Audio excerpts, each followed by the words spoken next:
जीवन में सुख शांति समृद्धि का आधार है शांति धारा। शांति धारा से दूर होते हैं जीवन के पाप संताप। प्रतिदिन शांति धारा से करें मिथ्या कर्मों का क्षय, करें प्रभु की आराधना और जीवन में पुण्य का उदय। देखिए पूज्य निर्यापक श्रमण मुनि पुंगव सुधा सागर जी महाराज की पावन प्रेरणा से जिनवाणी चैनल पर प्रसारित होने वाली भारत के प्रमुख तीर्थ स्थलों की शांति धारा 6:50 पर दर्शनोदय तीर्थ थुबोन जी, 7 बजे सांगानेर जी, ओम नमः सिद्धेभ्यः, 7:30 बजे बिजौलिया जी, ओम नमो हते भगवते श्री 7:40 पर चांदखेड़ी जी, गण परिवेष्टिताय शुक्ल 7:50 पर आवा टोक जी, वे सिद्धाय बुद्धाय परमात्मने 8 बजे नारेली जी त्रैलोक्य मही व्याप्ताय एवं 9:50 पर ईश्वरवारा की शांति धारा अनंत दर्शनाय सिर्फ जिनवाणी चैनल पर। इस कार्यक्रम के पुण्यार्जक हैं श्री 1008 श्री अभिनंदन नाथाय नमः, श्री दिगंबर जैन अभिनंदनोदय अतिशय तीर्थ क्षेत्र, station road, civil line, Lalitpur, Uttar Pradesh. प्रबंधक श्री राजेंद्र जैन धनवारा, पूर्व पार्षद, 9889888555। प्रबंधक श्री मोदी पंकज जैन, वरिष्ठ पार्षद, 9450037469। अंतर्गत श्री दिगंबर जैन समाज पंचायत समिति रजिस्टर्ड, ललितपुर, उत्तर प्रदेश। अध्यक्ष इंजीनियर अनिल जैन, अंचल, 9415112333। महामंत्री डॉक्टर अक्षय जैन टड़ैया, 9415509458।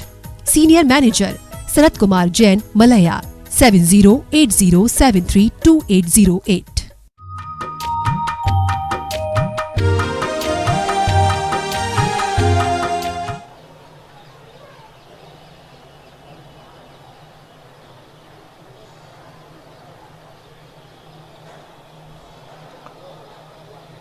नमो अरिहन्तार्णं, नमो सिद्धार्णं, नमो आयर्याणं, नमो वज्रायाणं, नमो लोये सौवशाहूणं। पंच परमेष्टि भगवान की आचार्य श्री गुरुवर कुंद महाराज की, आचार्य श्री गुरुवर विद्यासागर महाराज की, मुनि पुंगव निर्यापक समर मुनि श्री सुधा सागर जी महाराज की, पूजनीय मुनि श्री 108 पूज्य सागर जी महाराज की, समस्त मुनि संघ की, परम पूजनीय मुनिवर श्री 108 पूज्य सागर जी महाराज के चरणों में सादर निवेदन अर्पित करते हुए कहते हैं कि ऑनलाइन सत्र प्रारंभ करने की कृपा करें। नमोस्तु महाराज श्री। ममता जैन पारोला, गुरुदेव के चरणों में कोटशा नमन। आपकी जिज्ञासा है, ग्रंथ में पढ़ने में आता है कि जम्बू द्वीप में 2 सूर्य 2 चंद्रमा होते हैं, लेकिन दिखाई तो एक ही सूर्य चंद्रमा देता है, तो ये किस प्रकार है? दिखाई तो एक ही देगा, क्योंकि यह चंद्रमा जब अभी यहाँ पर सूर्य डूब रहा है तो अभी वहाँ विधेय क्षेत्र में उग रहा है। चंद्रमा ऐसे चलते हैं, बीच में ये मेरू पर्वत है, एक सूर्य यहाँ है तो एक सूर्य यहाँ है, यूँ घूमते हैं। तो भरत और ऐरावत वालों को एक ही सूर्य दिखता है और एक ही स्थितियाँ बनती हैं, और विधेय क्षेत्र में भी ऐसे ही बनता है। तो दोनों प्रतिकूल होने से अपन को लगता है एक है, क्योंकि दोनों एक जैसे हैं और उनकी गति निर्धारित होने से ऐसा महसूस होता है। चंद्रमा भी 2 हैं और सूर्य भी 2 हैं। राजेश कुमार जैन, शिवाजी नगर, गुना, मध्य प्रदेश। गुरुदेव के चरणों में कोटशा नमन। आपकी जिज्ञासा है, अचार की मर्यादा कितने दिन की होती है, कितने दिन तक खाने योग्य रहता है? आचार की मर्यादा तो ज़्यादातर तो 24 घंटे ही मानते हैं, बल्कि हमारी दृष्टि से तो रात भी नहीं बीतना चाहिए। तुरंत बनाओ, तुरंत खाओ, बस बराबर है, क्योंकि उसको रखने मात्र से उसके अंदर अनेक चीज़ें मिल जाती हैं, फिर भी 24 घंटे मानते हैं। कुछ लोगों ने ऐसा, विद्वान पंडितों ने 3 दिन का भी कुछ उपयोग किया है, लेकिन कोई ऐसा हमें शास्त्रीय प्रमाण नहीं मिला 3 दिन का। इन्हीं की जिज्ञासा है महाराज जी, नल के पानी की बिलछानी कहाँ डालना चाहिए? नल में डालो। अब कहाँ, मैं कहाँ कहूँ? नल के पानी की बिलछानी वहाँ डालो जहाँ से, जिस नदी से, जिस कुएं से नल आते। बनती नहीं उसमें बिलछानी, लेकिन फिर भी छानना चाहिए। नल के पानी की बिलछानी से हम जीवों को तो नहीं बचा पाएंगे, लेकिन जीवों के भक्षण से बच जाएंगे। जैसे मान लो आपने छन्ना लगा लिया तो बिलछानी, जीव तो मरेंगे, लेकिन जीव जो मर कर के खाने में आते, मांस भक्षण से बच जाओगे। इसलिए पानी को छानना ही चाहिए। विक्रम जैन अलवर, गुरुदेव के चरणों में कोटि नमन। आपकी जिज्ञासा है, जैन दर्शन में शुक्र आदि तारा अस्त होने के शुभ अशुभ प्रभावों का वर्णन मिलता है। क्या जैन दर्शन के संदर्भ में, इसमें जैन दर्शन संदर्भ में समझाने की कृपा करें? है, जैन दर्शन में भी है, ज्योतिष का है, शुक्र अस्त होना, गुरु अस्त होना। प्रतिष्ठा पाठों में प्रतिष्ठा के लिए इस प्रकार का वर्णन मिलता है। वर्तमान युग में जब राजा युद्ध आदि को जाते थे, उस समय इन प्रकार की स्थितियां मिलती थी, और उस समय एक स्थितियां बनती थी। जिस समय वनवास हुआ रामचंद्र जी को, उस समय सारे तारे अस्त को प्राप्त थे, और वो तो कोई मुहूर्त देख करके तो उनका गमन हुआ नहीं, वो तो एकाएक घटना घटी, रात में निकल पड़े। तो उस समय स्थितियां ठीक नहीं थी, ग्रह नक्षत्र। जिस समय देश में अंग्रेजों ने सन 1947 के रात के 12 बजे देश को स्वतंत्र करने की घोषणा की, हमारे भारतीय ज्योतिषाचार्यों ने कहा कि नहीं है, हमारे यहाँ प्रातःकाल शुभ होता है, आप प्रातःकाल स्वतंत्रता के हस्ताक्षर। उन्होंने कहा नहीं, ठीक 12 बजे ही करूँगा। अब उस समय पोजीशन थी, क्योंकि वह समय का जो नक्षत्र था 12 बजे का, वो उस समय ठीक नहीं था। लेकिन अंग्रेज लोग थे, चाणक्य होते हैं, वो तो बहुत बुद्धि के, उन्होंने ठीक 12 बजे ही स्वतंत्रता की घोषणा की, उसी समय हस्ताक्षर किए। बहुत प्रयास किया गया कि या तो 14 को दे दीजिए आप, या 15 के सुबह दे दीजिए, पर नहीं माने। तो ऐसी घटनाएं घट जाती हैं। तो इनके वर्णन मिलते तो हैं, और उनके परिणाम अच्छे बुरे देखे जाते हैं। ब्रज किशोर जैन ग्वालियर, गुरुदेव के चरणों में कोटि नमन। आपकी जिज्ञासा है, अष्टमी और चौदस को मंदिर जी में श्रीफल चढ़ाते हैं, नियम है, इससे क्या पुण्य मिलता है? तो द्रव्य है, कभी चढ़ाओ, प्रतिदिन चढ़ाओ श्रीफल। अपनी जितनी शक्ति हो, जितनी श्रद्धा हो, इसके लिए कोई सीमा नहीं है। हमारे यहाँ भगवान को गजमोती चढ़ाओ तो कम है, और मक्के के दाने चढ़ाओ तो बहुत है। हमारे यहाँ शक्ति देखी जा रही है, आपकी शक्ति कितनी है, आपकी श्रद्धा कितनी है, उसके अनुसार उसका फलाफल मिलता है। मनोज गोधा, देवली, टोंक, राजस्थान। आपकी जिज्ञासा है, गुरुदेव के चरणों में कोटि नमन। जीवन क्या है? जीवन, जीने का नाम जीवन है।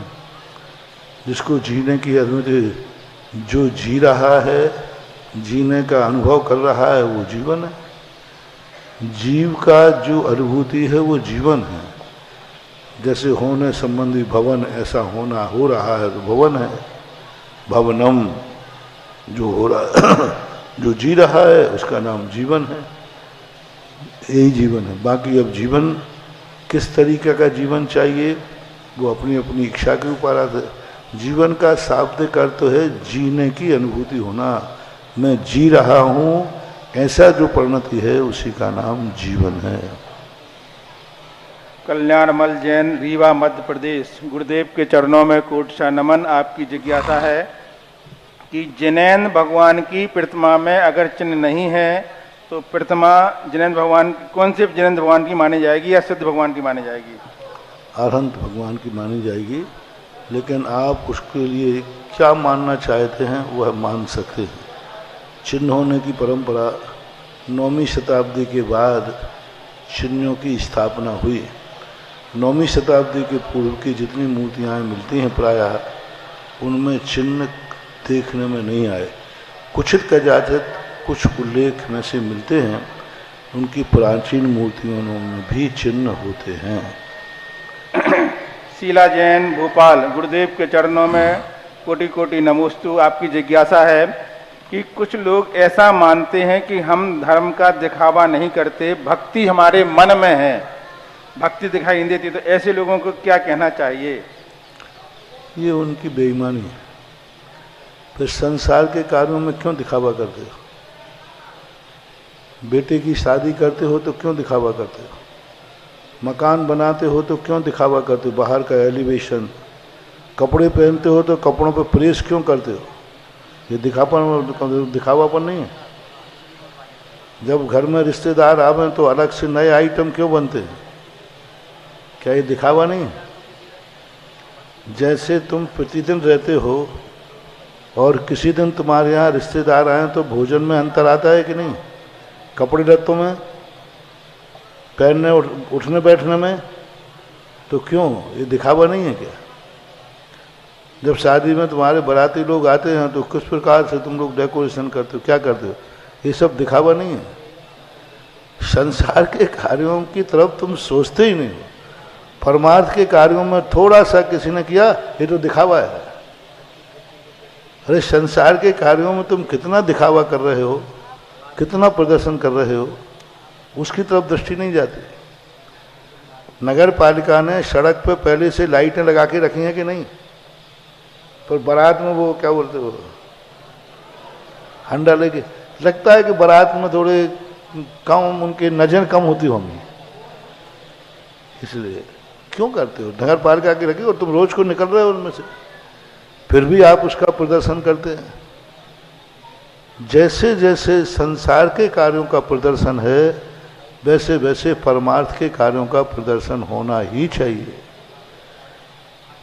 कई लोग मेरे से बोलते हैं कि महाराज जी इतना सब क्यों? मैंने कहा बिल्कुल नहीं करूँगा, जरूरी नहीं है। हम तो बहुत पंच कल्याणक बहुत सस्ते में करा देंगे,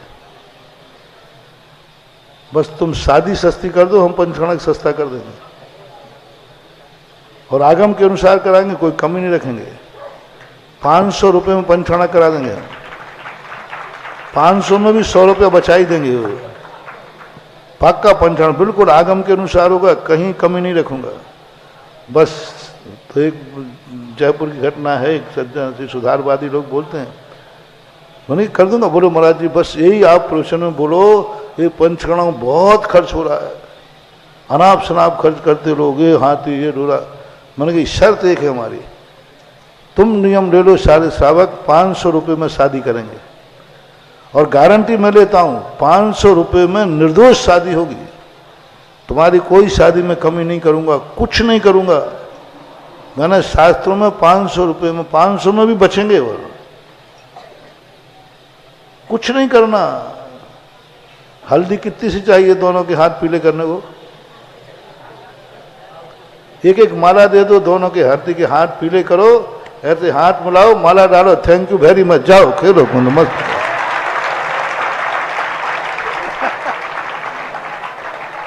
इतनी सी तो अब उसके लिए अब तुम लोगों ने बड़ा चढ़ा करके कोई सीमा ही नहीं रही। आज तुम लोग खुद देखते हो, हम तो कम देखते हैं। बताओ शादी की वैरायटियां कितनी हैं? वैरायटी बताना, सब प्रकार कितनी कितनी है, कोई सीमा ही नहीं है। करोड़ों करोड़ों 100 200 करोड़ रुपए की शादियां हो जाती, अरबों रुपए खर्च हो रहे, शाही शादी। तो संसार के कार्य में तुम शाही शादी करते हो तो क्या हम शाही पंचकणक नहीं कर सकते? ये पुण्य नहीं है। जितने ये क्रियाएं होती हैं ये नहाने के समान हैं। जैसा जैसा मैल बढ़ेगा, गंदगी बढ़ेगी, वैसा वैसा जल भी बढ़ेगा। तो उधर कम करते जाओ तो इधर कम हो। तुम लोग उधर बढ़ावा दे रहे हो। हमारा जी इतने मंदिरों की क्या जरूरत है, इतने मकानों की क्या जरूरत है? आजकल वैसे ही प्राणी कम है और मकान कैसे हैं? मकान तो बड़े बड़े बन रहे हैं और प्राणी कितने हैं? पहले जनसंख्या ज्यादा होती थी, मकान कम होते थे। पुराने मकान देखो, छोटे से मकानों में 2-2, 3-3 पीढ़ियां रह जाती थी। और आज जनसंख्या तो कम है, 2-4 प्राणी ही हैं और मकान इतने हैं कि बेडरूम अलग, किचन अलग, डाइनिंग अलग, अरे पता नहीं क्या क्या, आड़म ताड़म सब पता नहीं क्या क्या। तो भाई तुमने वहां बढ़ाना शुरू किया, हमने इधर बढ़ाना शुरू कर दिया। तुम उधर कम करो, हम इधर से कम करना शुरू करते हैं, ऐसा। मीतू जैन अलवार गुरुदेव के चरणों में कोटि सा नमन। आपकी जिज्ञासा है, शांतिनाथ विधान, भक्तामर्जी विधान, पंच परमेष्टि विधान करने का क्या क्या फल मिलता है? सब फल अपने अपने रूप में, अपनी अपनी भक्ति के रूप में फल देते हैं। इनका कोई नियामक फल नहीं बता सकते क्योंकि ये मल्टीपर्पस हैं। रासु जैन भोपाल, गुरुदेव के चरणों में कोटि सा नमन। आपकी जिज्ञासा है, महाराज जी कहीं है पढ़ा है कि श्वास ज़्यादा लेने से आयु कम होती है और कहीं पढ़ा है श्वास अच्छे से लेना चाहिए, तो सही क्या है? अच्छे से लेना और ज़्यादा लेने में अंतर है। हाँपी भरना, थकना, ये ज़्यादा लेने के समान है, लेकिन अच्छे से श्वास लेना ये ज़्यादा लेना नहीं है, ठीक है। डॉक्टर मगन जैन, सारंगपुर मध्य प्रदेश, परम पूज मेरे आराध्य गुरुदेव के चरणों में कोटि सा नमन। आपकी जिज्ञासा है, बंध तत्व स्वाधीन है या परिणामों के अधीन? बंध तत्व तो निमित्त निमित्त एक संबंध है, आज ही आया था समय सार में। बंध जो है स्वाधीन ही है, लेकिन बिना निमित्त के नहीं है। वास्तु हमेशा स्वतंत्र ही रहती है, लेकिन उसको निमित्त चाहिए, बिना निमित्त के नहीं है। जितने भी क्रियाएं सब हो रही हैं, सब अपनी अपनी स्वयं स्वतंत्र हो रही हैं, लेकिन एक दूसरे का निमित्त जरूर है। निमित्त के बिना कार्य नहीं होगा और निमित्त कुछ कार्य करेगा नहीं, ऐसा माना। दिवाकर जैन, नारेली, अजमेर, गुरुदेव के चरणों में कोटि कोटि नमोस्तु। आपकी जिज्ञासा है कि भगवान के परिमार्जन की सही विधि क्या है, कृपया बताने की कृपा करें। परिमार्जन की तो कोई ऐसी विधि अलग से लिखी नहीं। सही विधि को कि अभिषेक करने के बाद भगवान को जो गीलापन है वह सुखाना है, जैसे सुखा सको वैसे सुखाओ, लेकिन सावधानी से सुखाना। कहीं पानी निकालने के लिए लोग मूर्ति को उल्टी कर देते हैं यूं ही, तो ये ठीक नहीं है। तो विधिवत सम्मान के साथ, मर्यादा के साथ मूर्ति की आसाधना न हो, इसका ध्यान रखना चाहिए। लोकेश कुमार गोधा, इंदौर मध्य प्रदेश, गुरुदेव के चरणों में कोटि कोटि नमोस्तु। आपकी जिज्ञासा है कि अगर मेरे परिवार में किसी बच्ची को मंगल दोष है तो जैन धर्म के अनुसार मंगल दोष को मानना चाहिए या नहीं मानना चाहिए?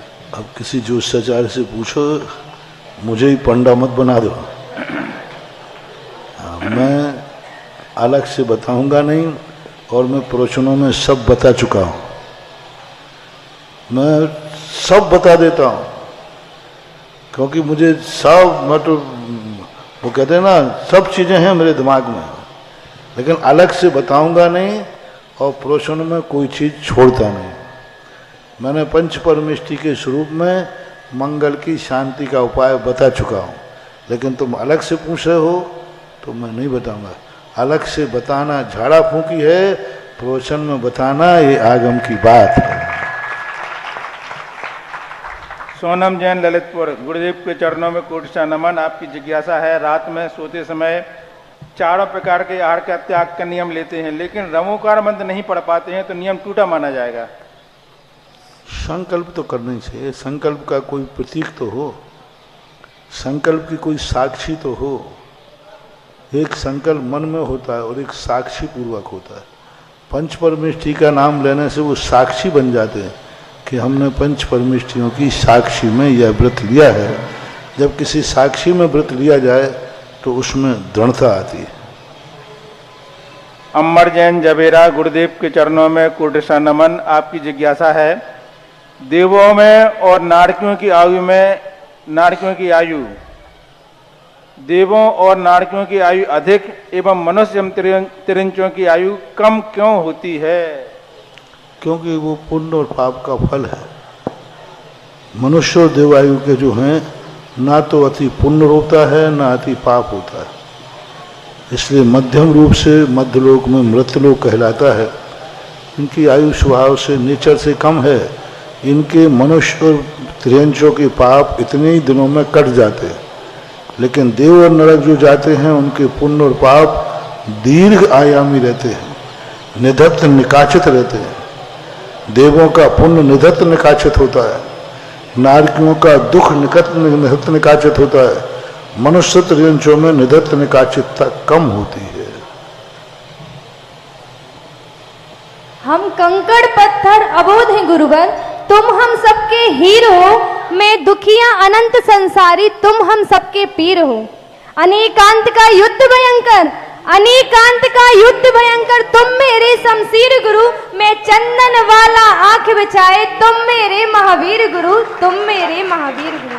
संत शिरोमणि आचार्य गुरुवर श्री विद्यासागर महामुनि राज के आज्ञानुवर्ती शिष्य मिथ्यात्व भंजक, जिन धर्म प्रभावक, मेरे हृदय के गहराइयों में विराजमान भावी सिद्ध मम गुरु मम आदिनाथ, कुंद कुंद परंपरा के उन्नायक, वर्तमान के समंत भद्राचार्य, वचन सिद्धि के धारक, श्रमण संस्कृति संस्थान के संस्थापक एवं संवाहक, जीवंत समयसार निर्यापक श्रमण मुनि पुंगव श्री सुधा सागर महाराज का बहुचर्चित कार्यक्रम जिज्ञासा समाधान, जिनवाणी आदिनाथ चैनल सुधा कलश, जिसके माध्यम से देश विदेश में सुनने वाले देखने वाले समस्त विद्वान पक्ष विदुषी पक्ष, समस्त अभिनंदनोदय तीर्थ क्षेत्र ललितपुर की ओर से गुरुवर के चरणों में कोटिसा नमोस्तु नमोस्तु नमोस्तु।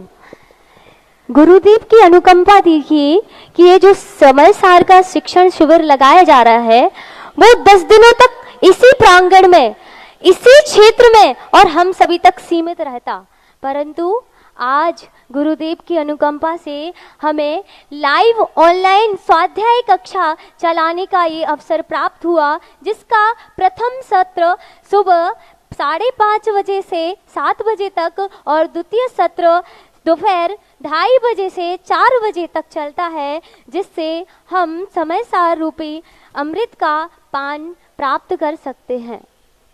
जन्मों की थी प्यास हमारी, सुधा सा सागर हमें दिया, हमारी प्रत्येक जिज्ञासाओं का गुरुजी सच्चा समाधान किया, गुरुजी सच्चा समाधान किया। प्रथम जिज्ञासा के लिए विदुषी बहन नैनी जैन शास्त्री तृतीय वर्ष, इसके पश्चात तैयार रहें विद्वान भैया सुधांशु जैन फर्स्ट ईयर। मुनि द्वय के चरणों में कोटि सर नमोस्तु नमोस्तु नमोस्तु। गुरुदेव, हमने सुना है कि आचार्य श्री के संग में जब तत्व चर्चा होती थी तब आप सबसे आगे बैठते थे, और जब तक तत्व चर्चा होती थी आप अपने दोनों हाथों को जोड़ा रखते थे। तो गुरुदेव, जिस प्रकार आप अपने गुरु के प्रति इतनी विनय रखते थे, तो गुरुजी हम कैसे उस उत्कृष्ट विनय को अंगीकार कर सके? समाधान कीजिए। कुछ चीजें बोल के नहीं बताई जाती हैं, देख करके सीख लेना चाहिए। क्योंकि शब्दों में बताने में वो उसकी महिमा छोटी हो जाती है और देखने से करने में महिमा पूरी ग्रहण हो जाती है। नमोस्तु गुरु। द्वितीय संख्या के लिए तैयार रहेंगे भैया सुधांशु भैया, और उसके बाद तैयार रहेंगे अतिशय भैया शास्त्री तृतीय वर्ष। हम अज्ञान नादान बालक जैन धर्म को एक छोटी सी गागर में समझ रहे थे, और उस गागर को सागर में व्यक्त करने वाले निर्यापक मुनि श्री सुधा सागर जी महाराज एवं पूज्य सागर जी महाराज के चरणों में समस्त संस्थान परिवार की ओर से त्रिबान नमोस्तु नमोस्तु नमोस्तु। गुरुजी, मेरी जिज्ञासा है कि एक म्लेच्छ खंडी और एक नारकी जीव, इन दोनों में श्रेष्ठ किसको माना जाए? अगर म्लेच्छ खंडी को श्रेष्ठ कहते हैं तो म्लेच्छ खंडी प्रथम गुण स्थान वर्ती होते हैं, और अगर नारकी चतुर्थ गुण स्थान वर्ती हो सकते हैं, और अगर नारकियों को श्रेष्ठ कहा जाए तो नारकियों को म्लेच्छ खंडियों से अनंत गुणी ज्यादा दुख होता है, तो किन को श्रेष्ठ कहा जाए? इसको अलग अलग दृष्टिकोण से देखो। आगम के अनुसार मनुष्य गति पुण्य प्रकृति है और नरक गति नरक आयु पाप प्रकृति। नारकियों में जो दुख होते हैं उनकी अपेक्षा से नारकी ज़्यादा दुखी है। मलेच्छ खंडी को हम इसलिए नारकी से निकृष्ट नहीं कह सकते कि मलेच्छ खंडी को यदि आर्यों की संगति मिल जाए तो मलेच्छ खंडी मुनि भी बन सकता है, लेकिन नारकी को देवों का भी संगति मिल जाए तो चौथे गुण स्थान से ज़्यादा नहीं जा सकते। मलेच्छ खंडी को यदि भरत चक्रवर्ती या विद्याधर लोग जाकर के उनको स्थान परिवर्तन करा दें या संस्कार दे दें तो वो सम्यक को तो क्या यहाँ आने के बाद कितने मलेच्छ खंडी चक्रवर्ती के बाद साथ आकर यहाँ मुनि दीक्षा लेते हैं, कितनी कन्याएं यहाँ आकर आरिका दीक्षा ले लेते हैं निमित्त मिलने पर, क्षेत्र परिवर्तन होने पर। लेकिन नारकियों को ये सौभाग्य नहीं है, इसलिए मलेच्छ खंडियों की अपेक्षा नारकियों को हम प्रशंसनीय तो नहीं कह सकते, क्योंकि मलेच्छ खंडी मर कर के स्वर्ग भी जा सकता है, लेकिन नारकी मरकर स्वर्ग नहीं जा सकता। मलेच्छ खंडी मर के स्वर्गों में भी जन्म ले सकते हैं, लेकिन नारकी नहीं ले सकते। और लेश्याओं में भी जो गाढ़ता कृष्ण लेश्या की, नील कापोत की नारकियों की है, ऐसी निकृष्ट लेश्या मलेच्छ खंडियों की नहीं है। अनुभाग की अपेक्षा नारकियों की सबसे निकृष्ट लेश्या होती है, सबसे भली कापोत है, लेकिन कापोत में भी निकृष्ट होगी। मनुष्य त्रियंशों में उत्कृष्ट लेश्या का अनुभाग बंध नहीं पाया जाता, अनुभाग नहीं पाया जाता, इसलिए नारकी ही निंदनीय है। भली वहाँ चतुर्थ गुण स्थान होता है, लेकिन यहाँ तो छठा सातवां भी हो सकता है। जैसे वहाँ सभी नारकियों के चौथे गुण स्थान थोड़ी ना होता है, ऐसे ही सभी मलेच्छियों का नहीं होता है, ऐसा है। गुरुजी, निर्जरा की अपेक्षा किसका ज्यादा होता है? निर्जरा की अपेक्षा मलेच्छ खंडियों की ज़्यादा संभावना, जैसे कहा ना, वो आकर के मुनि बन जाएं, प्रतिमाधारी बन जाएं तो निर्जरा ज़्यादा है। नारकियों की जो निर्जरा है वह अकाम निर्जरा ज़्यादा है। नारकियों की अकाम निर्जरा ज़्यादा होती है, क्योंकि बहुत कम लोग हैं जो सकाम करते हैं, क्योंकि वहाँ तो कर्म के वशीभूत होकर के उनको दुख उठाना पड़ता है। ऐसा बाल ब्रह्मचारी विद्वान भैया अतिशय जन शास्त्री, इसके पश्चात तैयार रहें विदुषी बहन साक्षी आहार जी। परम पूज्य परम पिता परमात्मा गुरुदेव के चरणों में बारंबार नमोस्तु नमोस्तु नमोस्तु। महाराज जी, जिज्ञासा के माध्यम से आपके चरणों में एक निवेदन और आपसे एक संकल्प हम सभी विद्वान भाई लोग लेना चाहते हैं। हे गुरुदेव, आपके मुखारविंद से समय सार जैसे महान ग्रंथ की गाथाओं का गूढ़ रहस्य अर्थ हम सब बच्चे धन्य हो गए हैं। आपकी अमृत तुल्य वाणी सुनकर ऐसा लगता है जैसे साक्षात तीर्थंकर वाणी हम लोग सुन रहे हो। हे गुरुदेव, आपने अपना अमूल्य समय देकर हम बच्चों पर बहुत बड़ा उपकार किया है, जिसको हम लोग पूरे जीवन भर भी चुका नहीं सकते। हे गुरुदेव, हम बच्चों को धूल से उठाकर चूल पर आपने पहुंचा दिया है, फिर भी हम बच्चों से नादानी में कुछ ना कुछ गलती हो ही जाती है, जो कि आपने उस दिन प्रवचन में मोबाइल संबंधी बात हम सभी भाइयों से कही थी और उसका पालन करने में हम लोगों से त्रुटि हुई। इस बात का हम सभी को अत्यंत पश्चाताप है और हम सभी भाई आपसे क्षमा प्रार्थी हैं। इस कारण हे भगवान, इस कारण से हम सभी देव शास्त्र और गुरु रूप में आपकी साक्षी में संकल्पित होते हैं कि हम लोग आपकी आज्ञा का पालन पूर्णतया पालन करेंगे एवं हमारे शिक्षक एवं वार्डन की आज्ञा का भी पालन करेंगे। हम भाइयों को लगता है कि हम सब विद्यार्थियों के अनुशासित देखकर आपको बहुत बहुत खुशी होगी। हम सब ऐसा काम करें, ऐसा काम करके दिखाएं कि आपको बहुत खुशी हो, हमारे कारण आपको कोई दुख ना हो। हे भगवान, हम सभी विद्यार्थी आपकी खुशी के लिए कुछ भी करने को तैयार हैं। अब चाहे कुछ भी हो जाए, हम आपकी आज्ञा का उल्लंघन नहीं करेंगे और आपके द्वारा संस्थान में जो भी कुछ नियम कानून बनाए गए हैं उनका अक्षरशः पालन भगवान हम सभी लोग करेंगे। उस दिन जब आपने यहाँ पर मोबाइल की बात कही और महाराज जी उसके बाद फिर 4-5 बच्चे पकड़े गए, तो उस बात से महाराज जी हम लोगों को बहुत ज़्यादा दुख हुआ है। और महाराज जी हम लोग आज से ऐसा संकल्प लेते हैं कि हमारे कारण आपको इतना दुख हुआ, हमारे कारण आपको इतनी दुखी हुई, भगवान हम लोग कहाँ जाएंगे, क्या करेंगे, ये कुछ नहीं पता। कितनी बड़ी दुर्गति उस दिन आपको दुखी करके हम लोगों के द्वारा हुई। भगवान प्लीज हमको, भगवान आपके चरणों में बारंबार प्रार्थना है, हम सभी विद्यार्थियों को हे महाराज जी क्षमा करें, क्षमा करें। महाराज जी आप तो हम लोग आपको अपने पिता के रूप में बोलते हैं, तो पिता का तो धर्म होता है ना कि हम सभी विद्यार्थियों को वो क्षमा करें, अपने बालकों को क्षमा करें।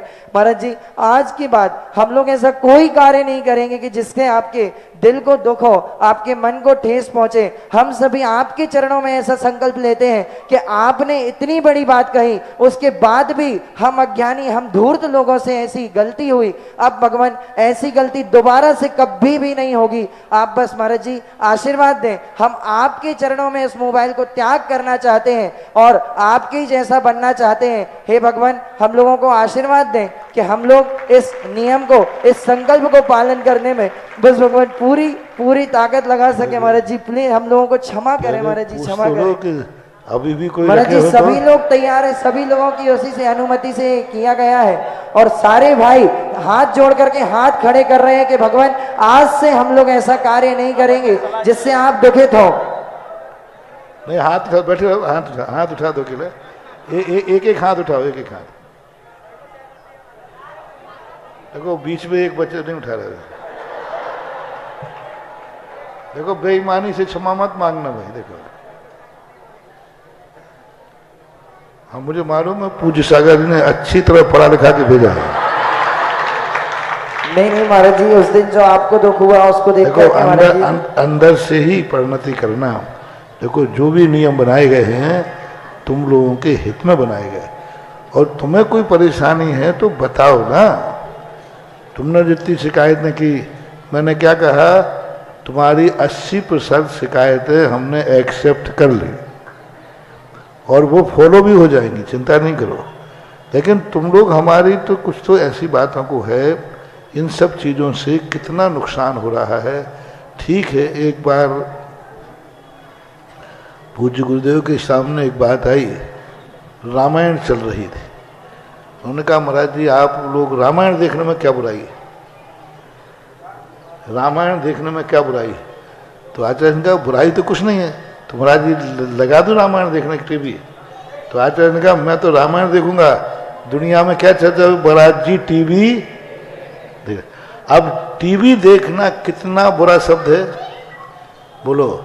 कोई महाराज जी इस समय टीवी देख रहे हैं तो क्या प्रभाव पड़ेगा, क्योंकि टीवी में तो पता नहीं क्या क्या। इसी प्रकार लोग जो तुम कहते हो मोबाइल में हम ये देखते हैं, ये देखते हैं, 10 लोगों में से एक उपयोग करता है, 9 लोग तो दुरुपयोग ही करते हैं। और 24 घंटे में 1 घंटे तुम सदुपयोग करते हो, 23 घंटे तो दुरुपयोग ही करते हैं। मैंने एक से पूछ भी लिया, मैंने कहा ठीक है, तो उसने कहा था मैं इसलिए रखता हूँ कि हमें कोई तैयारी होती ना कुछ का। तो मैंने कहा झूठ मत बोलना, कितने घंटे तुम्हें तैयारी करते? तो उन्होंने कहा 1-1.5 घंटे। मैंने कहा इससे 1-1.5 घंटे के बाद महाराज जी मैं आपसे कह नहीं पाऊंगा। मैंने कहा वही तो है, उपयोग कम है, बहाना तो उपयोग का है, अच्छे का है कि मैं इसका उपयोग कर रहा हूँ, लेकिन उसका उपयोग ऐसा होता और उसके दूसरे अल्टरनेट हैं, दूसरी व्यवस्था की जा सकती है। तुम्हारी जिंदगी बिगाड़ने के लिए संस्थान में नहीं बुलाया है, तुम्हारी जिंदगी बनाने के लिए बुलाया है, बिगाड़ने के लिए नहीं बुलाया। ना तो कमेटी वाले दुश्मन हैं, ना मैं तो हूँ ही नहीं, और कोई भी जो भी तुम्हारे अधीक्षक हैं, अधीक्षक हैं, जो भी हैं, इतने दुश्मन नहीं हैं कि तुम्हारा करें। हाँ व्यवहार में कोई अंतर आ सकता है, उसको अपन सुधार करेंगे। शिकायत करना अलग चीज़ है और शिकायत न करके उसको उद्दंडता करना अलग चीज़ है। कोई बात नहीं, मैं नाराज नहीं होता हूँ, नाराज नहीं होता, नाराज, लेकिन इसका अर्थ ही नहीं कि मैं तुमसे राजी हूँ। नाराज हूँ नहीं, और गड़बड़ करोगे तो राजी है नहीं। इसलिए बहुत अच्छा किया आप लोगों ने, और जो बच्चे नहीं आए हैं उनको भी यही शिक्षा है, और बहुत अच्छा किया। यदि अब भी सुधर गए, अब भी तुम लोगों ने जितने लोग हो, यदि इन लोगों ने संस्थान में रहते हुए इस नियम का पालन कर दिया तो समझ लेना, मैं क्षमा करूं या नहीं करूं, क्षमा तुम्हारे लिए हो गया है। कहने की जरूरत नहीं रहती कि मैं क्षमा करता हूं। बड़े लोगों को ये कहने की जरूरत नहीं कि मैं क्षमा करता हूं। दोबारा गलती नहीं करना में अपने आप क्षमा हो ही, क्योंकि बड़े लोग नाराज होते ही नहीं है। इसलिए कोई बात नहीं, जब जागो तभी सवेरा। अब नहीं होना चाहिए गलती, अब गलती हुई तो मामला बहुत गलत हो जाएगा।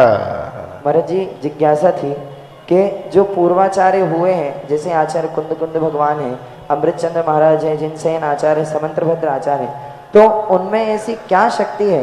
वो लोग इतने अच्छे अच्छे ग्रंथों को, इतने अच्छी अच्छी गाथाओं को लिखते हैं। जैसे समंत्रभद्र महाराज ने एक स्तुति विद्या नामक ग्रंथ लिखा है, उसमें उन्होंने एक ही अक्षर से सारे श्लोक की रचना की। आपकी आज्ञा हो तो एक श्लोक महाराज जी में, ततोतिता तु ते तीतस तोत्री तोती तितो त्रितः ततोताति ततो तो ते ततता ते ततो तता ये याय ना ना नो ना नना नना ममा ममा ममा मामी तातती ती तती तितः। महाराज जी ऐसे इन शब्दों के द्वारा उन्होंने श्लोक की रचना की, तो इन शब्दों में ऐसी क्या शक्ति है जो इतना प्रभावी ग्रंथ है? शब्द साधना कहलाती है। शब्द साधना दो प्रकार की होती है। एक शब्द साधना परंपरा के अनुसार होती है और एक आर्ष वचन की शब्द साधना होती है। जैसे ताती तथा तथा, अब ताती तथा तथा कह दिया उन्होंने।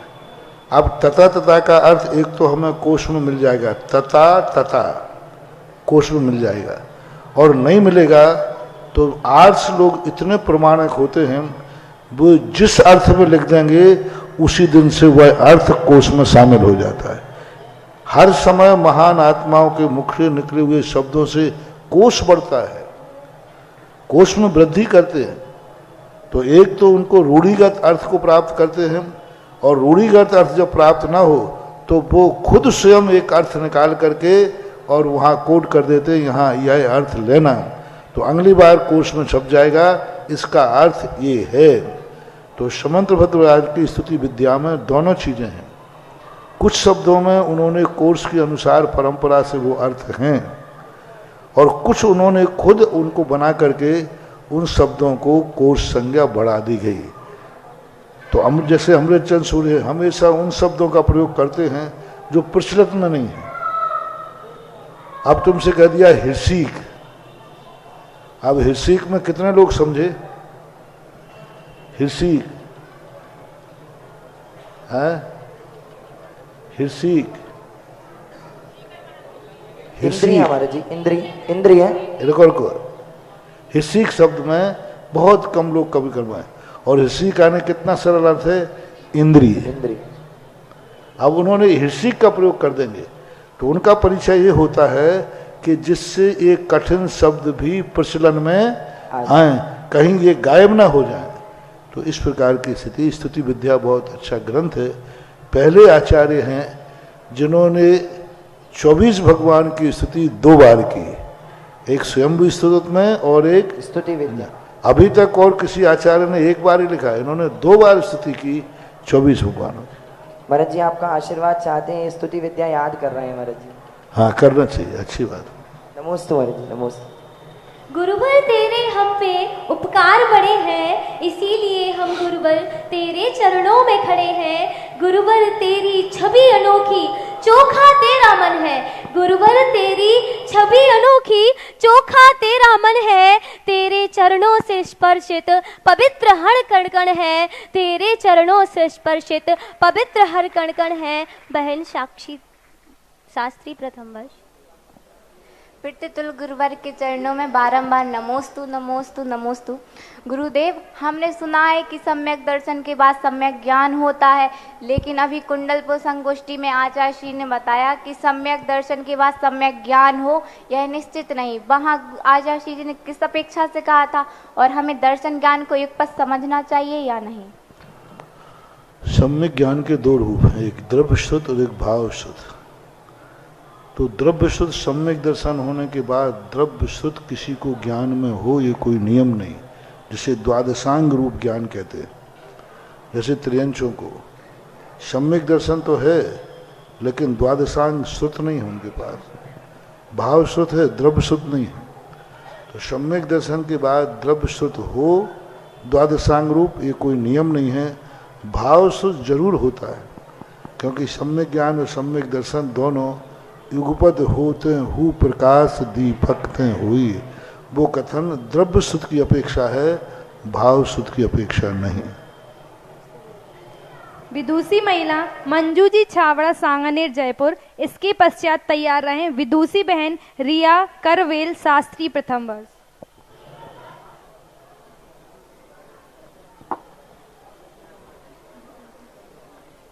जे तव सूरा संयम धीरा सिद्ध वधु अनुराइया रण तय रंजिए कम गंजिए तेरी शिवरे मैं जाइया। मेरे आराध्य गुरुवर के चरणों में बारंबार नमोस्तु नमोस्तु। पूज्य सागर जी महाराज के चरणों में बारंबार नमोस्तु। महाराज जी, क्या द्विक्रियावादी 363 मत में आते हैं क्या? क्रियावादी व क्रियावादी के भेद मिलते हैं, पर यहाँ आचार्य कुंद कुंद भगवान ने द्विक्रियावादी का कथन किया। कर्ता कर्म अधिकार के द्विक्रियावादी कथन का क्या औचित्य है? क्या ऐसे भी लोग होते हैं जो दो क्रियाओं का एक साथ मानते हैं, या एक कारण से दो क्रिया होती है? ऐसा कैसे है महाराज जी? जिज्ञासा का समाधान कीजिए। दुक्रियावादी का अर्थ होता है जो एक ही जीव दो द्रव्यों में काम करता है, जो जड़ रूप भी काम करते हैं और चेतन रूप भी काम करते हैं। जो चेतन है वो जड़ कैसे हो सकता है, जो जड़ है वो चेतन कैसे होता है? लेकिन जो अद्वैतवादी है, अद्वैतवादी मानते तो एक ही है, लेकिन क्रिया दो मानते हैं। द्रव्य तो एक मानते, सब एक रूप है, लेकिन क्रियाएं दो मानते हैं। क्रिया कहते हैं एक वही चीज चेतन क्रिया करती है और एक अचेतन क्रिया करती है। दीव एक है, अद्वैत एक है, अखंड एक है, सब ब्रह्मांड एक रूप है, ब्रह्म स्वरूप है, लेकिन क्रियाएं वो नाना प्रकार की क्रियाएं करता है एक समय में। तो आचार्य कहते हैं दो विपरीत क्रियाएं कैसे हो सकती हैं? चेतन क्रिया है तो अचेतन कैसे, अचेतन है तो चेतन कैसे? तो इस प्रकार के दुक्रियावादी लोग जो हैं वो क्रियावादियों से मतलब नहीं है। वो 80 अक्रियावादी 180 क्रियावादी हैं, वो 363 मत अलग हैं। ये अद्वैतवादी कहलाते हैं। अद्वैतवादी उनसे कहो कि भाई ये निर्माण कैसे किया चेतन ने, तो उन्होंने कहा नहीं, चेतन दो क्रियाएं करता है, जड़ रूप भी करता है और चेतन रूप भी करता है। तो ऐसा करके वो दुक्रियावादियों का खंडन किया कि एक द्रव्य दूसरे द्रव्य का कार्य नहीं कर सकता, क्योंकि ना तो वो गुण रूप है ना तद्रूप है, अपना ही कार्य करता है, ऐसा मानना चाहिए। नमोस्तु महाराज जी, नमोस्तु। विदुषी बहन रिया करवेल शास्त्री प्रथम वर्ष। इसके बाद तैयार रहें विद्वान भैया आयुष जैन ललितपुर फर्स्ट ईयर। मुनिद्वय के चरणों में कोटिशय नमोस्तु नमोस्तु नमोस्तु। गुरुदेव, छोटी बारह भावना में अंत में दो पंक्तियां आती हैं, जाचे शुर तरु दे सुख चिंतत चिंता रैन, बिन जाचे बिन चिंतये धर्म सकल सुख दैन। तो यहाँ पे शुर अर्थात देव और तरु अर्थात वृक्ष, तो हम इन दो पद्यों का पूरा अर्थ क्या लेंगे? सुख तरु, जाचे सुर तरु दे सुख चिंतत चिंता रैन, बिन जाचे बिन चिंतये धर्म सकल सुख दैन। तो इनका सुर अर्थात देव, तरु अर्थात वृक्ष, तो इन दोनों पंक्तियों को क्या अर्थ लेंगे? सुर यानी देव, देव, तरु यानी वृक्ष। तो इन दोनों पंक्तियों को क्या अर्थ लेंगे? दोनों का अर्थ क्या होगा गुरुजी? सुर तरु बोलते हैं कल्प वृक्ष को। कल्प वृक्ष जो है सुर तरु। दोनों पंक्तियों का जाचे शुर तरु दे सुख चिंतत चिंता रैन, बिन जाचे बिन चिंते धर्म सकल सुख। भाव समझो क्या पूछना। मैंने कहा ना कभी पंक्ति बोलो तो उसको लिख के दो, लिख के देना में हम तुरंत बताएंगे। सुर तरु अलग अलग शब्द नहीं, एक ही हाँ है। एक ही शब्द है। जाचे सुर तरु देह सुख, हाँ। चिंतत चिंता रेन, तो सुर तरु एक शब्द होना देवताओं का सुख, देवताओं का जो वृक्ष है मतलब कल्प वृक्ष, तो कल्प वृक्ष के भोग में नहीं चाहता, वो भाव वहां पर है। हाँ सुर तरु है ना, दोनों एक मानना चाहिए। सुर तरु, सुर विशेषण है, तरु उसका फल है, ऐसा मान।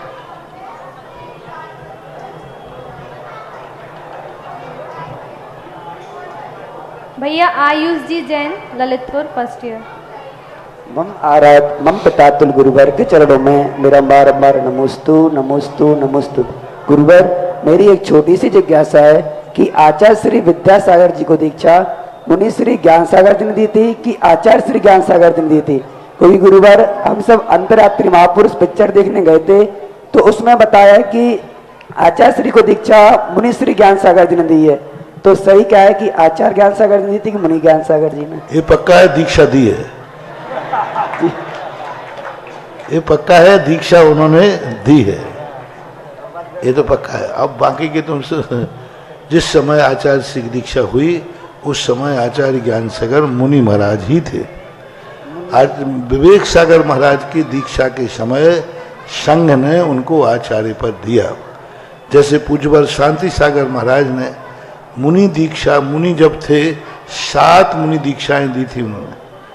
पाय सागर आदि जो मुनिराज थे उस समय शांति सागर महाराज मुनि महाराज जी थे। महाराष्ट्र में एतवार करके कोई एक स्थान हुआ पंचकल्याणक में, 7 मुनिराजों ने मिलकर के शांति सागर महाराज को आचार्य पद घोषित किया था। वही स्थिति ज्ञान सागर की थी।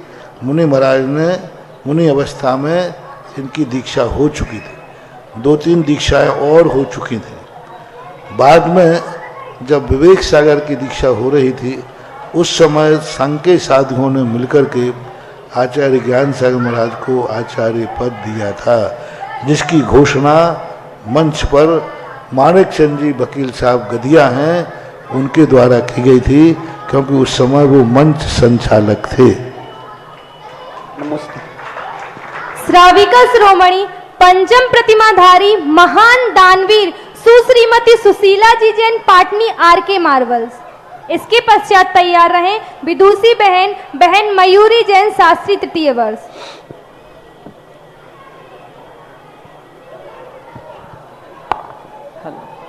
महाराज श्री जी नमोस्तु। महाराज जी, समय सार की क्लास बहुत ही अच्छी चल रही है, बच्चे और बच्चियाँ पढ़ रही है, सबको बहुत आनंद आ रहा है। और आपने भी आचार्य श्री से सभी महाराज जी ने समय सार पढ़ा, तो मेरी शंका यह है कि ऐसे समय सार ग्रंथ में अब आचार्य कुन कुन भगवान ने इतने सारे ग्रंथ लिखे, प्रवचन सार, नियम सार और भी कई लिखे, लेकिन समय सार में ऐसी क्या विशेष था जी जो ये सभी महाराज जी और सब पढ़ा रहे हैं? और कोई तो महाराज जी इसके बारे में समझाइए। समय सार वो एक अंतिम कड़ी है जिस कड़ी के बाद कुछ नहीं है। समय सार वो अंतिम सीढ़ी है जिसके बाद सीधी मंजिल है। समय सार वो अंतिम पुरुषार्थ है जिसके बाद कोई पुरुषार्थ नहीं। समय सार वो अंतिम रास्ता का अंतिम कदम है जिस कदम के बाद रास्ता नहीं मंजिल है। बाकी के जितने भी सार हैं वो बीच की सीढ़ियाँ हैं, बीच के रास्ते हैं। समय सार के अंदर वो वर्णन है, इसके बाद कुछ बाकी रहता ही नहीं है। बस इसके बाद सीधा मोक्ष है, सीधा समय सार का फल है। यानी समय सार मोक्ष का साक्षात कारण है, समय सार मोक्ष का साक्षात स्वरूप है। समय सार में उस दशा का वर्णन होता है जो दशा संसार में कल्पना भी नहीं की जा सकती। इसलिए 2 प्रकार के समय सार, एक कारण समय सार और एक कार्य समय सार। कारण समय सार जो है वह शुद्धोपयोग रूप होता है। कारण समय सार जो होता है निर्विकल्प समाधि रूप होता है, और कार्य समय सार होता है वो ज्ञान चेतना रूप होता है। जो कुछ नहीं करना, विश्राम का नाम कार्य समय सार है। विश्राम का नाम, फल का नाम कार्य समय सार है। और कारण समय सार का अर्थ है सम्यक दर्शन ज्ञान चारित्र में स्थित हो जाना। यानी बस अब कोई कदम नहीं उठना, बस एक कदम उठना है, सीधा मोक्ष, अंतिम सीढ़ी है। इसलिए समय सार को विशेष स्थान मिलता है। ये ग्रंथों में ग्रंथ राज कहलाता है, जो साक्षात मोक्ष से जोड़ता है, इसलिए समय सार को विशेष स्थान मिलता है, ऐसा मानना। तो महाराज जी समय साथ पढ़ लें अगर सब विद्वान सब, तो इसके बाद में आगे अगर कोई नहीं पढ़े तो भी चलता है, ऐसा? कौन? अगर समय सार की पूरी अच्छे से विद्वान बन गए, पढ़ लिख के ये लोग बच्चे लोग सब, तो इसके बाद में तो इनको हर चीज़ पढ़ने में कोई सोचना ही नहीं पड़ेगा। पढ़ना अलग चीज है और उतारना अलग चीज है। पढ़ना तो तोता को भी रटा देंगे तो पढ़ जाएगा। अब इनसे पूछ लो कि अभी तो ये पढ़ रहे हैं, 5 साल के बाद हैं, फिर पूछेंगे भाई समय सार पढ़ाता 150 गाथाएं याद हैं? वो तो महाराज को सुनाने तक की याद थी। आगे पाठ पीछे सपाट। महाराज शब्द प्रत्यय, शब्द प्रत्यय है। अभी ये शब्द प्रत्यय चल रहा है, शब्दों का परिचय हो रहा है, गाथाओं का परिचय हो रहा है, अर्थ का परिचय हो रहा है, भावार्थ का नहीं। शब्दों का परिचय होना, शब्दार्थ हो रहा है, नयार्थ हो रहा है, आगमार्थ हो रहा है, मतार्थ हो रहा है, अंतिम कौन रह गया? भावार्थ अभी गायब है। शब्दार्थ हो रहा है, नयार्थ भी हो रहा है, आगमार्थ भी हो रहा है और मतार्थ भी। बस भावार्थ जब हो जाएगा तब इनको अरहंत बनने में, सिद्ध बनने में देरी ही नहीं लगना। अभी तो अरहंत सिद्ध बाद में बनेंगे, अभी तो मुनि बनने के भाव हैं। इनसे पूछ लेना कितनों के भाव हैं। अरहंत सिद्ध तो बाद में, अभी बीच की कड़ी तो पहले पड़ी है। मुनि बनने के यदि भाव आ रहा हो, वृत्ति बनने का भाव आ रहा हो, तो भी समय सार भावार्थ की तरफ बढ़ गए। ऐसा आज शपथ लिए सब बच्चों ने वैसे तो। महाराज जी विदुषी बहन मयूरी दीदी शास्त्री तृतीय वर्ष, उसके पश्चात तैयार रहेंगे रवि चुंगी जी पत्रकार। महाराज श्री, आज हमारे ललितपुर नगर में दिल्ली से एक संस्था के कुछ पदाधिकारीगण यहाँ पर पधारे हुए हैं। तरुण मित्र परिषद दिल्ली, श्रीमान अशोक कुमार जी और सुरेश बाबू जी एडवोकेट ललितपुर से, और संयोजक समकित जैन। महाराज श्री, ये प्रतिवर्ष पूरे भारतवर्ष में कैंप लगाते हैं और उस कैंप में बच्चों को छात्रवृत्ति देते हैं, दिव्यांग जनों को उनको अंग प्रदान करते हैं और अन्य तरह से सभी गरीब असहाय लोगों की मदद करते हैं। इस ललितपुर में इनका ये 5वां वर्ष है और इस वर्ष आपके आशीर्वाद से सन 93 में सुधा सागर बालिका इंटर कॉलेज की स्थापना हुई थी। इस वर्ष ये सुधा सागर बालिका इंटर कॉलेज गए अभी, और यहाँ पर 56 छात्राओं को इन्होंने 1 वर्ष की फीस दी है। उसका फीस का चेक यहाँ पर कुछ छात्राओं को दे रहे हैं। 70 दिव्यांग जनों को अंग वितरण किया है और 25 बुजुर्गों को जिनके कान में सुनने की तकलीफ होती थी, उनको कान की मशीन भी प्रदान की है। कुछ बच्चों को इन्होंने, सर्दियां आ रही हैं तो स्वेटर आदि का भी वितरण किया है और इनका ये संकल्प ये कर रहे हैं कि हम प्रतिवर्ष आएंगे और इन बच्चों को छात्रवृत्ति के रूप में अपनी फीस वगैरह जो भी इनको जरूरत होगी वो इनको देंगे। करतल ध्वनि से ऐसी संस्था का अपन हार्दिक अभिनंदन स्वागत करेंगे। स्कूलों में छात्रों को इस प्रकार की छात्रवृत्ति देना ज्ञानावरणी कर्म के क्षयोपशम का कारण बनता है। संस्था ऐसी कार्य कर रही है। देखो, ये जितने भी सांगने संस्थान में छात्र छात्राएं पढ़ती हैं, इन सार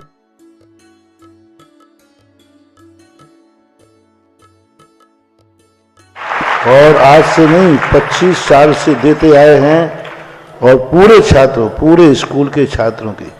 और ऐसे ये दिल्ली वाली संस्था के कार्य कर रही है। बहुत अच्छा कार्य, इसमें और आगे बढ़ो, मेरा आशीर्वाद है।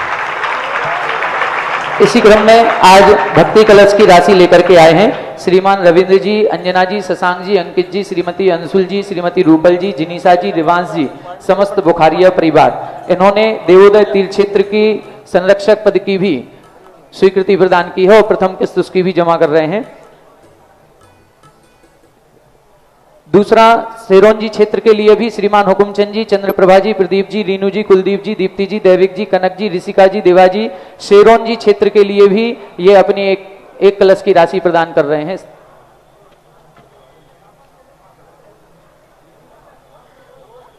भैया हमारे पंचायत समिति के क्षेत्रपाल मंदिर जी के प्रबंधक महोदय श्रीमान राजन जी थनवारा जी, श्रीमान पंकज जी मोदी पार्षद जी, हमारे पंचायत समिति के कनिष्ठ उपाध्यक्ष श्रीमान आनंद जी अमित गारमेंट्स, आप सभी से निवेदन है ऐसी संस्था के इन पदाधिकारियों का हार्दिक अभिनंदन स्वागत यहां पर करेंगे। श्रीमान अशोक जी आइए, इनके साथ में श्रीमान समकित जी आप भी आए, और भी जो भी सदस्यगण यहां पर पधारे हुए हैं आपका हार्दिक स्वागत अभिनंदन। इनका संपूर्ण सहयोग हमारे ललितपुर के ही श्रीमान सुरेश बाबू जी एडवोकेट, आप पूरा सहयोग इसमें करते हैं, आपका भी हार्दिक अभिनंदन और स्वागत करते हैं। विदुषी बहन मयूरदी दीदी शास्त्री तृतीय वर्ष, उसके पश्चात तैयार रहेंगे रवि चुनगी जी पत्रकार। मुनि द्वय के चरणों में तीवा नमोस्तु नमोस्तु नमोस्तु। गुरुदेव, आयु कर्म का बंध 8 अपकर्ष काल में बंध जाता है, लेकिन गति का बंध क्षण क्षण में होता है। तो गुरुदेव मेरी जिज्ञासा यह है कि गति, जाति और आयु में क्या अंतर है? गतिबंध एक अलग नाम कर्म की प्रकृति है, वो निरंतर इसलिए बनती रहती है क्योंकि आयु कर्म कभी भी बन सकता है, और आयु कर्म के निषेकों के लिए गति कर्म के निषेक ज़्यादा चाहिए। और गति कर्म जो है चारों गतियों का समय समय पर बनता रहता है। एक अंतर मुहूर्त में व्यक्ति चारों गतियों का अलग अलग बंद कर ले, परिवर्तनशील होता है जीवन में। लेकिन आयु बंध एक स्वतंत्र कर्म है जिसके बंध जाने के बाद उसका संक्रमण नहीं होता, उसका अभाव नहीं होता। अपकर्षण उत्कर्षण की बात अलग है, लेकिन गति कर्म में अत्कर्षण उत्कर्षण उपकर्षण होता है। गति कर्म नाम कर्म के रूप में फल देवे कोई जरूरी नहीं है, लेकिन आयु कर्म तो अपना फल जरूर देते हैं, ऐसा मानना चाहिए। रवि चुनगी पत्रकार, इसके पश्चात तैयार रहे रविंद्र जी जैन।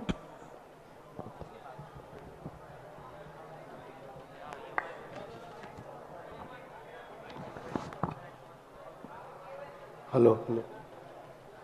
परम पूज्य जगत पूज्य श्री सुधा सागर जी के श्री चरणों में, नगर गौरव श्री पूज्य सागर जी के चरणों में नमन। गुरुदेव, आज हमारी जिज्ञासा है कि अभी वर्तमान में आने वाले समय में दिवाली पर्व आने वाला है। जैसा कि विगत दिनों आपने आदेश दिया, उपदेश दिया कि दिवाली हमें किस ढंग से मनाना है, उसमें ललितपुर का एक मानव सेवा का पर्याय बना हुआ ललितपुर सेवा ग्रुप है, उनके साथी हमारे साथ आए हैं। वो ललितपुर के विभिन्न विद्यालयों में पटाखे चलाने के जो दोष हैं और नहीं चलाने के जो लाभ हैं, ऐसे स्लोगन तैयार करके उन्होंने प्रदर्शनी लगाने का विचार बनाया है, जिसका शुभारंभ सुधा सागर बालिका इंटर कॉलेज से शुभारंभ करना चाहते हैं। तो गुरुदेव, इस कार्य को करने में किस धर्म प्रभावना का हम लोगों को पुण्य लगेगा? सबसे बड़ी चीज़ है, फटाका से जन हानि और धन हानि है ही। सबसे बड़ी चीज़ है अपशगुन। फटाका को ये अपशगुन कहलाते हैं। जो जाति फटाका बनाती है वो कभी फोड़ती नहीं, और वो चाहती है कि दुनिया में अपशगुन हो। इसलिए फटाका जो हैं अपशगुन के रूप में आते हैं। आप लोग दिवाली शगुन के रूप में मनाते हैं। ज्योतिष शास्त्रों में बारूद का दिखना, बारूद का जलना, ये सारे अशुभ हैं, अपशगुन हैं। तुम समझ रहे हो, शगुन है। इसलिए इन सब चीज़ों को ये अभियान चलो कि भारत देश धार्मिक प्रधान देश है। वो पैसे की बर्बादी में वो कहता है धर्म के लिए पैसे की बर्बादी कर दूंगा। भौतिकवादी लोग हैं, बोले अपने मजे के लिए हम बर्बाद कर देंगे। तो कई लोग कहते हैं भाई ठीक है, पैसा बर्बाद होता, हमारे यहाँ कोई कमी थोड़ी है, शौक है। उनको ये कहो ये अपशगुन है, इसी तरह के बहुत बड़ा अपशगुन है। और इस अपशगुन से बचने के लिए सबको बचना चाहिए और दूर रहना चाहिए, क्योंकि ये शुभदायक नहीं है। गुरुदेव, इस तरह की प्रदर्शनी के लिए हम लोग आपका आशीर्वाद लेना। हाँ, आशीर्वाद है सबको। चले आगे बोले, जिज्ञासा करें। रविंद्र जी जैन, इसके पश्चात तैयार रहें विदुषी बहन रिया एरोरा शास्त्री द्वितीय वर्ष। महाराज श्री नमोस्तु नमोस्तु नमोस्तु। महाराज श्री, हमारे भगवान तो वीतरागी है, उनको किसी से कोई लेना देना नहीं है, फिर भी हम अपने भगवान की स्तुति वंदना अगर सच्चे मन से करते हैं तो हमें जितनी भी जरूरत से ज़्यादा मिल जाता है। तो ऐसा किसने कहा कि वीतरागी भगवान को किसी के लेना देना नहीं है? कहाँ लिखा? हमने तो नहीं देखा। वीतरागी तो है ही। अरे उन्हीं से सब कुछ मिल रहा है। हाँ जी। वो कुछ देते नहीं, उनके बिना कुछ मिलता नहीं जी। सब कुछ उन्हीं से, सारी दुनिया की माया उन्हीं से चल रही है। हाँ, उनका एक स्टैंडर्ड मेंटेन है कि वो कुछ देते नहीं और उनके नाम के बिना कुछ होता नहीं। देखो, दो व्यक्ति होते हैं। एक व्यक्ति ने कहा साहब मेरी एक फाइल अटकी है, फलाने ऑफिस से आप तैयार कर रहे, आपकी पहुंच है। तो दूसरा चलो मैं चलता हूँ, और वो साथ में चला गया और उसका काम करा दिया। एक व्यक्ति ऐसा था जिससे कहा साहब मेरी फाइल अटकी है, बोले कोई बात नहीं मेरा नाम ले लेना, काम हो जाएगा। तो नाम लिया, काम हो गया। तो दोनों में चमत्कारी कौन है? जो साथ में गया कि वो नाम?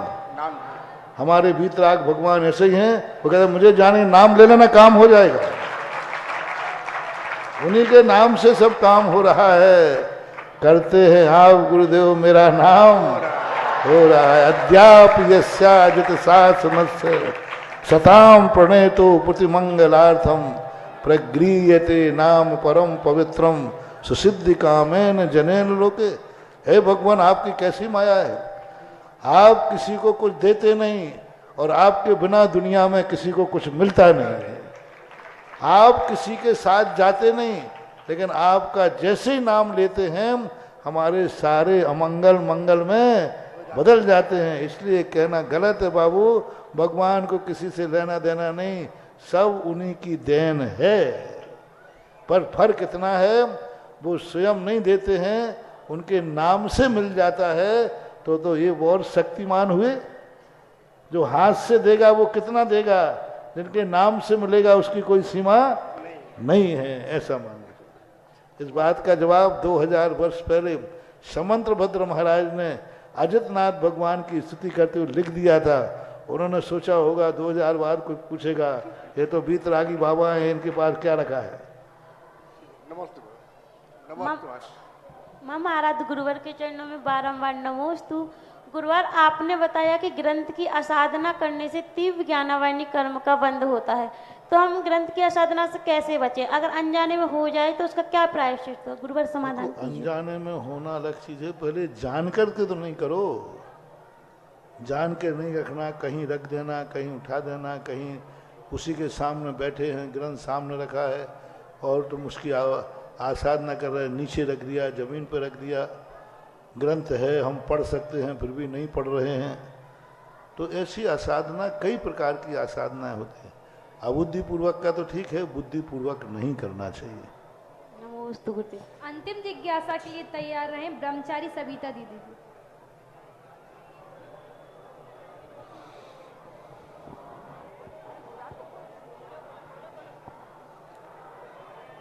आचार्य कुंद कुंद भगवान के भावों को जीवन में उतारने वाले परम पूज्य निर्यापक श्रवण मुनि श्री के चरणों में कोटि सा नमन। मुनि श्री एक जिज्ञासा है आचार्य समय सार में। आचार्य कुंद कुंद भगवान ने कर्ता कर्म अधिकार में कहा है, उपयोग से अणाई परिणामात्युण्य मोहयुक्त से मिच्छत्वम अविरमणम अविरत भावोय नादब्बो। तो यहाँ पर उपयोग की 3 परिणतियां बताई जा रही हैं। तो आचार्य भगवंत ने तो 3 गुण बताए, श्रद्धा गुण से, ज्ञान गुण से और चारित्र गुण से 3 परिणतियां होती हैं।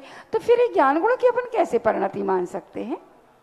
ज्ञान गुण श्रद्धा एक गुण के नाम से पूज्यवर वीरसेन स्वामी महाराज ने 12वीं पुस्तक के अंदर श्रद्धा गुण को प्रकट किया है।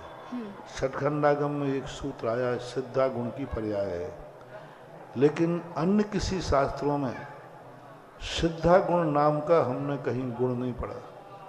बहुत सारे जीव के गुणों का वर्णन आया, सामान्य गुणों का वर्णन आया, विशेष गुणों का वर्णन आया, सभी आचार्यों ने विशेष गुण ज्ञान दर्शन ही कहे, श्रद्धा गुण किसी ने कहा नहीं। इससे ये प्रतीत होता है ज्ञान की ही एक विशेष पर्याय को श्रद्धा कहते हैं और ज्ञान की विशेष पर्याय। लेकिन वहाँ पर एक संदेह होता है कि यदि ज्ञान की दोनों पर्याय मान लेते हैं तो ज्ञान और सम्यक दर्शन की एक गुण की दो पर्याय एक साथ कैसे प्रकट होंगे। यदि ज्ञान की पर्याय मानते हैं श्रद्धा तो ज्ञान की एक पर्याय प्रकट होती है, और ज्ञान की ही पर्याय मानते हैं तो ज्ञान की 5 पर्याय कही हैं, मति, श्रुत, अवधि, मना पर्याय ज्ञान। पर श्रद्धा नाम की कौन सी पर्याय माने। इस प्रकार का बहुचिंतक करने के बाद यही प्रतीत होता है कि सम्यक्त नाम का जो गुण होता है सिद्धों में, उसी की पर्याय, क्योंकि सिद्धों में 8 गुण कहे मुख्य जो असाधारण है, सम्यक्त, ज्ञान, दर्शन। तो मात जाकर के सिद्धों का जो सम्यक्त गुण है, उस सम्यक्त गुण की ये पर्यायें संसार अवस्था में घटित होती हैं। इस अपेक्षा से अपन कह सकते हैं कि वह सम्यक्त गुण अलग है। अब इन्होंने उपयोग की दशा कही, क्योंकि सम्यक दर्शन भी भली सम्यक्त गुण की पर्याय है, लेकिन ज्ञान दर्शनोपयोग के बिना वह सम्यक दर्शन जड़ रूप रहेगा, क्योंकि सम्यक्त गुण जड़ रूप है, चारित्र गुण जड़ रूप है, चैतन्य गुण तो 2 ही कहे, ज्ञान दर्शन। इसलिए उपयोग जब मिथ्या दर्शन के साथ रहता है तो वह मिथ्यात रूप का साथी हो जाता है। जैसे में जब सम्यक दर्शन के साथ रहेगा तो सम्यक दर्शन रूप हो जाएगा, जब चारित्र के साथ रहेगा तो चारित्र रूप रह जाएगा। चारित्र भी जब सम्यक दर्शन को यदि हम श्रद्धा गुण की, ज्ञान गुण की पर्याय मानेंगे तो चारित्र को भी ज्ञान गुण की पर्याय मानना पड़ेगा, क्योंकि चारित्र भी अलग से कोई गुण नहीं है। लेकिन जब सिद्धों की तरफ देखते हैं तो वहाँ जाकर के सम्यक्त गुण सिद्धों में शुद्ध रूप में विराजमान है। इस अपेक्षा से उपयोग की 3 दशाएं कही गई, मिथ्या, आवृत्ति, कषाय और योग। और ये भी तीनों एक समय में विद्यमान है। हाँ, तीनों गुण एक ही समय में मिथ्यात है, उसी समय आवृत्ति है, उसी समय कषाय है, उसी समय योग है। और एक जो उपयोग है, एक उपयोग एक समय में ही होता है, तो इसको प्रतिबिंब पर्याय कहलाती है। अच्छा। प्रतिबिंब पर्याय का अर्थ होता है जैसे मिथ्यात आते ही ज्ञान भी मिथ्या हो जाता है। तो अब मिथ्यात 2 मुखी हो गया, मिथ्यात सम्यक का भी घात कर रहा है, उधर चारित्र को भी, ज्ञान को भी घात कर रहा है। तो इस प्रतिबिंब पर्याय मानते हैं, नैमित्तिक पर्याय मानते हैं, तो ये गाथा का अर्थ बैठ जाएगा। बहुत अच्छा। ढोल नगाड़े मंगल बाजे, ढोल नगाड़े मंगल बाजे, जयकारों का मंगल शोर, सारी दुनिया एक तरफ और मेरे बाबा एक ही और मेरे बाबा एक ही ओर। अरे गांव गांव में बजे नगाड़े, गांव गांव में बजे नगाड़े, जयकारों का अद्भुत घोष, गुरु सुधा गुरु की बात अनोखी, मेरे गुरुवर गुण के कोश और मेरे गुरुवर गुण के कोश। नमोस्तु गुरुदेव। आज का जिज्ञासा समाधान कार्यक्रम यहीं पर संपन्न होता है। पूज्य गुरुवर की आरती करने का सौभाग्य जिन परिवार को प्राप्त हुआ है वो श्रीमान मोदी स्वर्गीय श्री दयाचंद जी जरावली वाले पूर्व प्रबंधक, श्रीमान सुनील जी मोदी, पंकज जी मोदी पार्षद, समस्त जड़ी बूटी वाले परिवार। आज इनको पूज्य गुरुवर की नवदा भक्ति पूर्वक आहारचर्या संपन्न कराने का भी सौभाग्य प्राप्त हुआ है। आ जाएं, सपरिवार आगे आएंगे और इनके साथ में हमारे तरुण मित्र परिषद के जो भी पदाधिकारीगण, श्रीमान अशोक जी, समकित जी, साथ में सुरेश बाबू जी, आप भी साथ में आएंगे और पूज्य गुरुवर की आरती यहाँ पर अपन सब मिल करके करेंगे।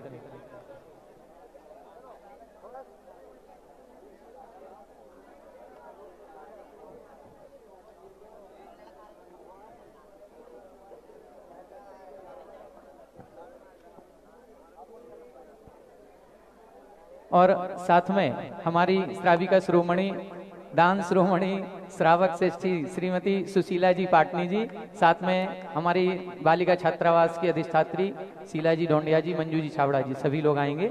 आरती प्ले करने भैया।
इस कार्यक्रम के पुण्यार्चक थे श्री 1008 श्री अभिनंदन नाथाय नमः, श्री दिगंबर जैन अभिनंदनोदय अतिशय तीर्थ क्षेत्र, station road, civil line, Lalitpur, Uttar Pradesh. प्रबंधक श्री राजेंद्र जैन, धनवारा, पूर्व पार्षद, 9889888555।